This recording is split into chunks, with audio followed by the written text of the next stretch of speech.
Аз съм Мирела Танкова, на 12 години от град Пазарджик. Много обичам народните песни.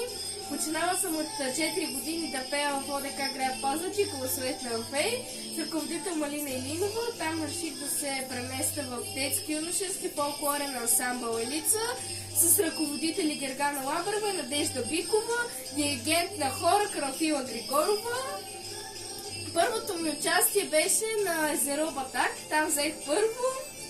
И оттам нататък имах много множествени първи места, завоювани статуетки, лауреати. Много ми харесва фестивала Ритъма на България. Това ми е най-любимия фестивал.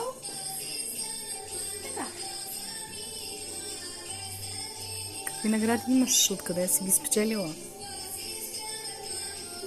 Завоюваната статуетка спечелих в Свиленград. Свиленград, в село Мустрак.